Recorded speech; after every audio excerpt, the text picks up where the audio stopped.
सभी सम्मानित आदरणीय वरिष्ठ कार्यकर्ता बंधुओं एवं हमारे जिले की पूरी टीम, शक्ति केंद्र संयोजक, मंडल अध्यक्षगण, सभी दोतल कार्यकर्ता बंधुओं एवं बहनों को मेरा सादर प्रणाम।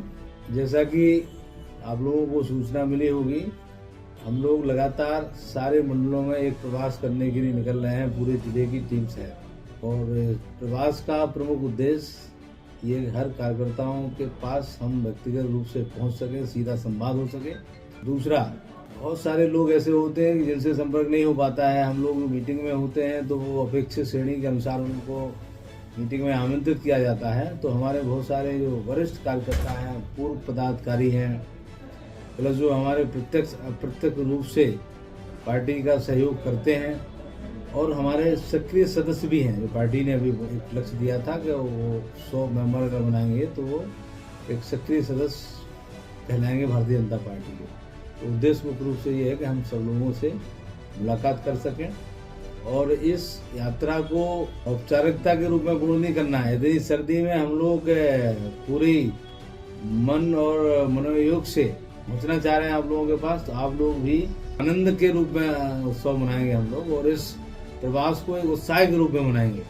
और ऐसे ही सारे लोगों को, हमारे मंडल अध्यक्षों से भी अनुरोध है, और सब लोग मिलकर एक मतभेद को भूलते हुए पार्टी के संगठन को मजबूत करने का एक सार्थक प्रयास हो, ऐसा हम सब लोग मिलकर प्रयास करेंगे।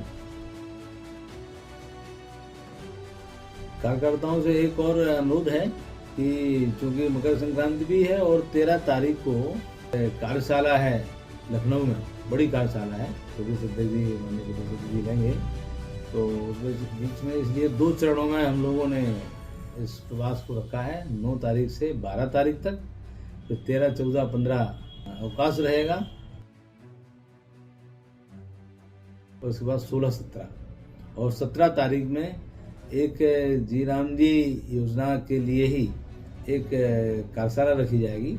वो टहरोली में हम लोगों ने रखी है। लास्ट में समापन में दिन, उस दिन संपर्क संवाद करते हुए कार्यशाला का समापन करते हुए सब लोग अपने अपने घर के लिए और सर्दियों का आनंद लेते हुए इस प्रवास को पूरा करेंगे। और इसका कोई परिणाम आना चाहिए, इसलिए अपना मंडल अध्यक्षों से अनुरोध है कि अपना रजिस्टर पूरा मेंटेन रखें और सारे लोगों के नाम लिखें। उनसे द्वारा हम लोग यहाँ कार्यालय से भी बात करेंगे। और आगे आगामी जो हमारी टीमें बनेंगी, बहुत सारे कार्यकर्ताओं की आवश्यकता होती है, तो हम सब उनका अलग अलग जो जिस जिम्मेदारी को आसानी से निभा सकता है उस तरह की जिम्मेदारी देने का काम करेंगे। तो ये भी सूची जरूर बना के रखना है और वो सूची जिले पे भी देना है। हम सब लोग जानते हैं कि संगठन की असली ताकत हमारे कार्यकर्ता हैं, तो हम चाहते हैं कि उनकी समस्याओं के बारे में भी चर्चा हो, आगामी कार्यक्रमों के बारे में चर्चा हो, और आगे हमारा जो 2-3 वर्ष हैं लगातार चुनावी वर्ष हैं, उन चुनावी वर्ष में पार्टी को, संगठन को कैसे हम लोग मजबूती दे सकते हैं, इस पर खुलकर चर्चा होगी और ज़्यादा से ज़्यादा लोग उपस्थित हों। और व्यक्तिगत रूप से भी कोई अगर अपनी बात रखना चाहता है तो वैसे भी मिलेंगे। तो एक मंडल में लगभग मतलब 5-6 घंटे का कम से कम प्रवास है, तो उस बीच में मुझे लगता है सभी से बात हो जाएगी और हम सब लोग मिलकर एक दूसरे के मतभेद भुलाकर, क्योंकि सरकार रहेगी, सत्ता रहेगी, तभी हम सब लोगों का महत्व है।